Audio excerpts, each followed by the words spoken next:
Donc, je passe la parole à Mathilde et Marie qui vont nous faire part de leur observation en tant que sage-femme et qui vont notamment aborder le sujet de la vaccination des femmes enceintes. Donc, nous, on va prendre la parole pour le collectif Sage-Femme Clé, qui veut dire sage-femme pour un choix libre et éclairé en santé. On est plusieurs centaines de sages-femmes en France. Et oui, on n'est peut-être pas assez visible. On a essayé d'alerter depuis le départ. Donc, je suis le visage public et le nom public de notre collectif, parce que ça permet de protéger les autres, parce qu'on est poursuivi par nos ordres. Je suis élue ordinale. J'ai été élue le 6 décembre 2021 par mes pairs au conseil départemental de l'Ordre de l'Isère et ensuite au conseil interrégional secteur 5, donc tout le sud-est, Auvergne-Rhône-Alpes, PACA-Corse.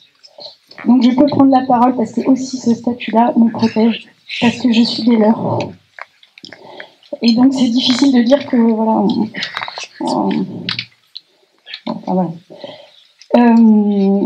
Voilà, donc je m'appelle Mathilde Revelon, je suis sage-femme libérale depuis 10 ans, je suis sage-femme depuis 19 ans et j'accompagne des naissances en maison de naissance, à la maison de naissance Rome à Bourgoin-Jallieu. Et puis ma collègue Marie. Donc moi je m'appelle Marie Terrassin, je suis sage-femme libérale depuis 11 ans dans une petite ville à côté de Vierzon. Et puis du coup je suis là parce que j'ai dû aussi fermer mon cabinet pendant la crise. On va vous parler un petit peu de ce qu'on a observé et ce qu'on a mis en place comme démarche au cours de cette période. Voilà, donc en fait, rapidement, nous, les sages-femmes, on s'est rendu compte qu'il y avait un problème et on a essayé de faire tout ce qu'on pouvait pour alerter, donc que ce soit pour l'accès aux soins, pour tous, puisque les gens ont été triés et privés de soins. Donc la première démarche de notre collectif de sages-femmes, ça a été d'écrire à tous les députés et sénateurs, on l'a fait 2 fois en France, en leur disant, voilà, nous, vous pouvez voter toutes les saletés que vous voulez, nous, on soignera tout le monde, parce qu'on a prêté serment, et sans distinction, on soignera tout le monde. Ça n'a pas été beaucoup suivi des faits. À notre première déclaration, il n'y a presque pas eu de réponse de parlementaire, et la suivante, pas beaucoup plus non plus. Voilà. Après, avec une collègue, on a saisi le Conseil d'État pour dire, au moment en décembre 2021 où il y avait une 3e dose demandée pour être titulaire d'un pass sanitaire pour se rendre à l'hôpital, les femmes enceintes, elles vont souvent à l'hôpital, elles ont besoin d'y aller, elles y vont en général en urgence. Donc on avait demandé au Conseil d'État qu'elles soient exemptées de passe comme les enfants, parce que de toute façon, on n'avait déjà pas de données sur les 2 premières vaccinations, alors la 3e dose, pour nous, c'était hors de question. On a porté cette requête au Conseil d'État le 8 décembre 2021, et le Conseil d'État n'a pas répondu à notre requête. J'ai reçu, il y avait plein de collectifs, plein de gens, ils ont répondu à tout sauf à la question concernant les femmes enceintes. Voilà, et puis on a alerté notre ordre. Moi j'ai écrit à l'ordre en juillet 2021 en disant mais on n'a pas d'études, on n'a rien sur les femmes enceintes. Les études que je trouve, c'est bourré de biais, c'est lamentable, c'est pas scientifique. Aidez-nous, faites quelque chose. Voilà, ça n'a pas été suivi des faits. Et après, on va vous parler aussi d'une étude française qui a été bloquée, Covax Prime. Et puis là, dernièrement, donc le 3 octobre dernier, Aurélien Rousseau, qui était ministre de la Santé, a tenu des propos publics chez Léa Salamé à France Inter en disant qu'il n'y avait pas d'effet secondaire des vaccins Covid, faites-vous vacciner.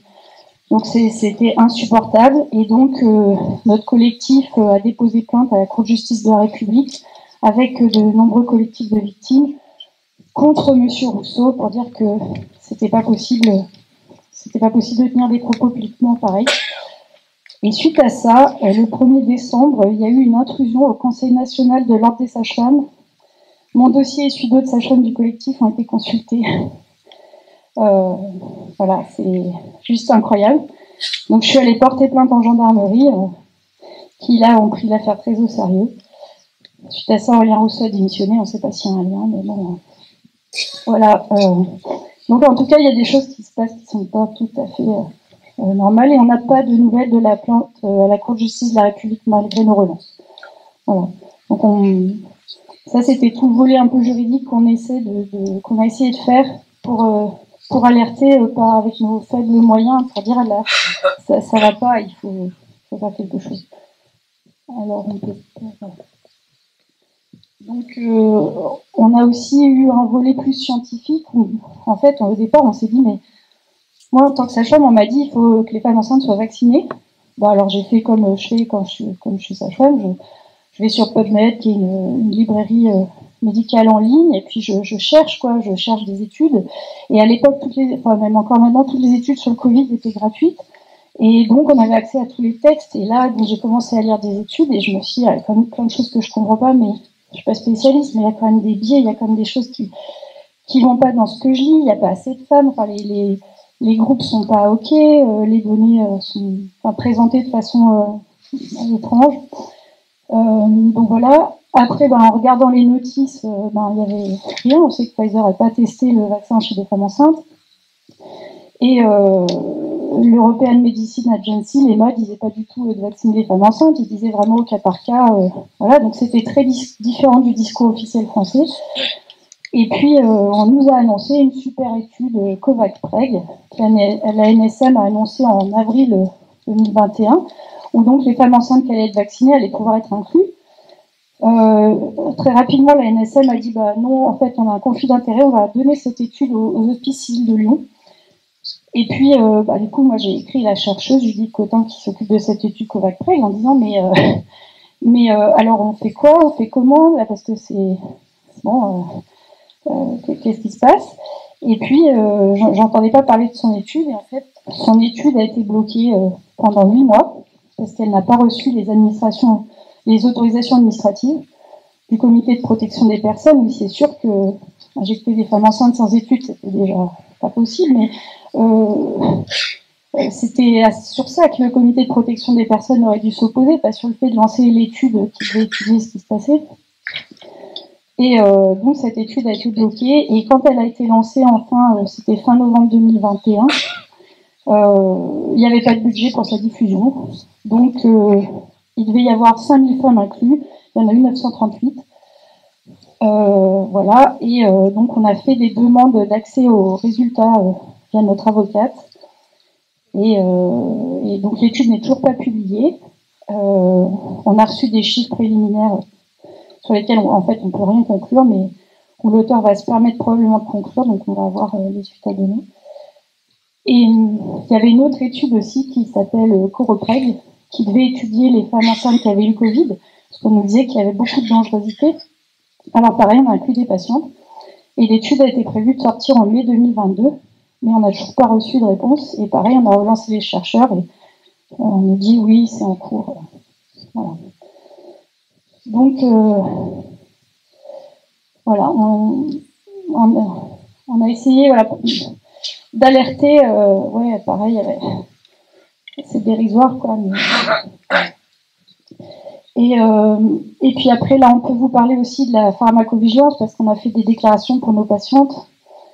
Parce que là, en fait, je vais passer la parole à Marie, mais on parle, nous aussi, on a des gens, en fait. Moi, c'est des femmes, c'est mes patientes, c'est mes voisines, c'est des amis, c'est des femmes qui ont un prénom, qui ont un visage, pour moi, qui méritent qu'on les entende, qu'on croit leurs paroles, qu'on les soigne.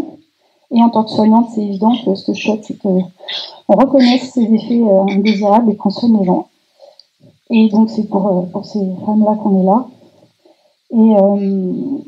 Et donc, Marie va vous parler un peu plus aussi de ce qu'on a pu observer dans la vie réelle. Merci.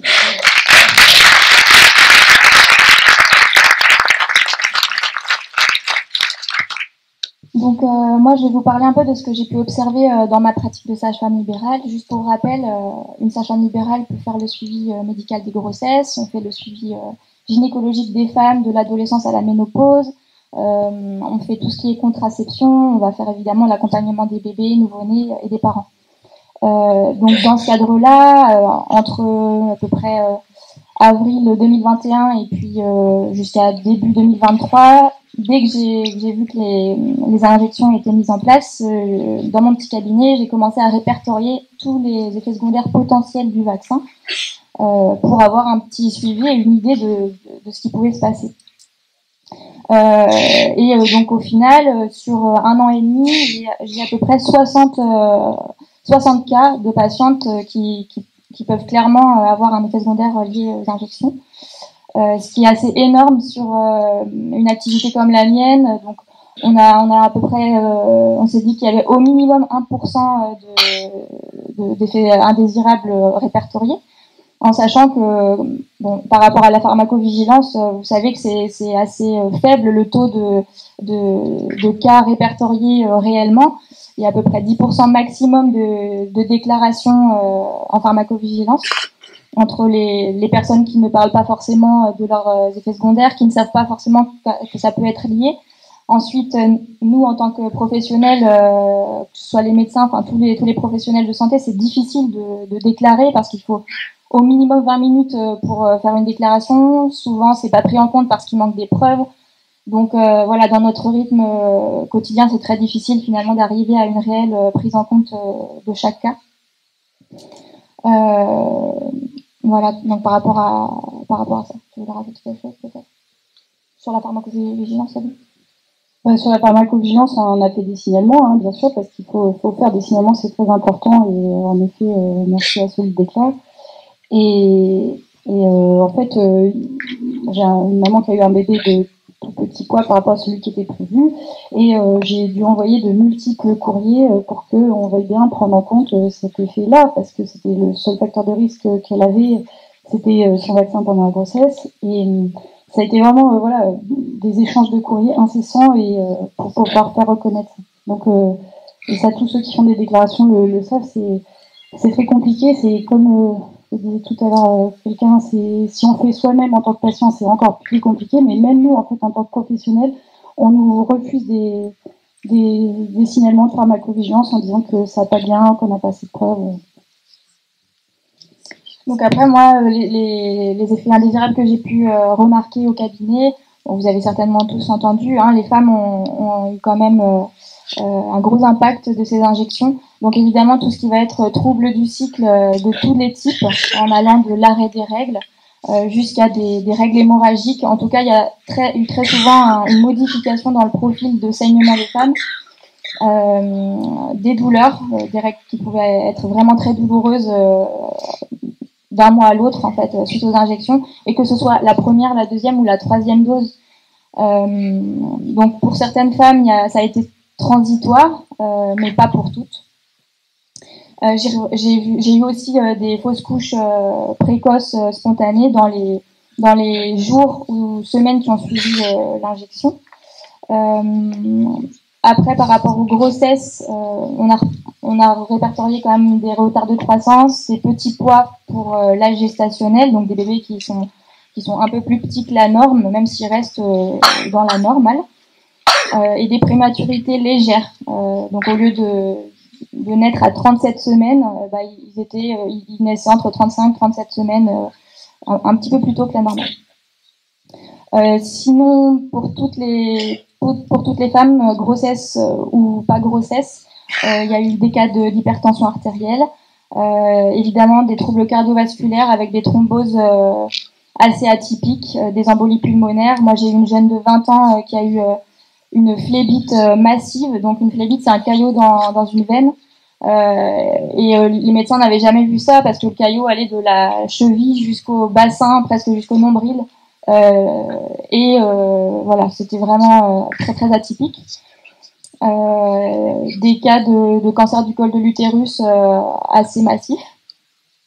Et puis des pathologies plutôt inflammatoires, type fibromyalgie, arthralgie aussi, pancréatite, et des scléroses en plaques, enfin de ce que je me rappelle.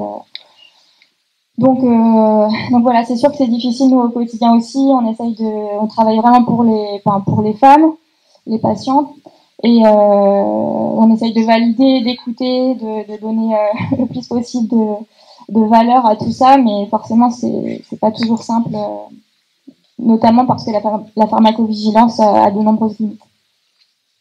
Merci.